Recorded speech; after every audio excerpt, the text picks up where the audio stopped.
Марина, 25-летняя санитарка с мягким взглядом, неожиданно ударила по щеке мужчины, лежащего на металлическом столе в патологоанатомии. Звук пощечины пронесся по помещению, повергнув всех в шок. Перед ними лежал генерал-лейтенант Игорь Морозов, влиятельный человек, официально мертвый уже сутки. Все документы были в порядке, диагноз подтвержден. Марина почувствовала, что с его лицом что-то не так, словно веки дрогнули. И хотя ей это показалось, она действовала инстинктивно. Удар был решающим, тело подало признаки жизни. Сначала зашевелилась рука, затем раздался слабый вдох, и глаза открылись. Врачебный персонал оцепенел. Кто-то выронил инструменты, кто-то отшатнулся в ужасе. Пожилой патологоанатом Сергей Петрович немедленно приказал вызывать реанимацию. Морозов едва слышно просил о помощи. Марина, дрожащими руками схватив каталку, вспоминала, как накануне принимала тело, тогда ее насторожил румянец и остаточное тепло. Но она, как и все, доверилась документам. Реанимационная бригада стабилизировала пациента, зафиксировав крайне замедленный метаболизм состояния, близкое к искусственной коме. Никто не мог объяснить, как такое возможно. В морг прибыл следователь Романов, который начал разбирательство.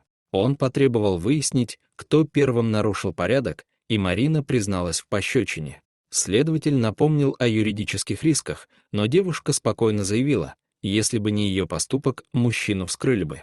Позже, уже в палате, Морозов признался, что инсценировал смерть. Причина — невыносимое давление со стороны влиятельной жены и желание сбежать с возлюбленной предпринимательницы Ксенией. Вместе они нашли способ ввести тело в состояние, имитирующее смерть. По плану, Ксения должна была забрать его из морга, и он бы скрылся за границей. Но она не пришла. Предательство стало очевидным. Ксения получила переведенные деньги, но бросила Морозова умирать. Пока полиция занималась расследованием, в морг приехала жена генерала, требуя встречи. Ей отказали. Морозов подробно рассказал следствию о подготовке побега, подделке документов, переводе средств. Оперативники отследили транзакции и маршрут Ксении. Ее задержали при попытке пересечь границу. При ней нашли поддельный паспорт, крупную сумму наличными и банковские карты. На допросе Ксения сначала отрицала участие, но под давлением улик призналась. В последний момент она решила не выполнять финальный этап плана. Возможно, испугалась. Возможно, хотела забрать все себе. На очной ставке Морозов подтвердил, что Ксения должна была завершить операцию. Их встреча состоялась в присутствии следователей «Молчаливая сцена», полная гнева, боли и предательства. В итоге Ксения признала вину по нескольким статьям, включая мошенничество, оборот средств и попытку доведения до смерти по предварительному сговору. Суд приговорил ее к длительному сроку лишения свободы. Морозов, сотрудничая со следствием, избежал тюремного заключения.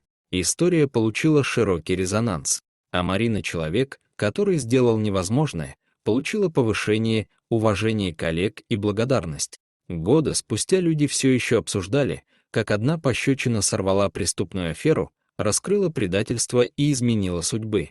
Для Марины этот день стал началом новой жизни, более уверенной и зрелой. Иногда, проходя по коридорам больницы, она вспоминала тот громкий хлопок-звук, изменивший все. Дорогие зрители, подписывайтесь на канал, ставьте лайки, пишите комментарии. До новых встреч!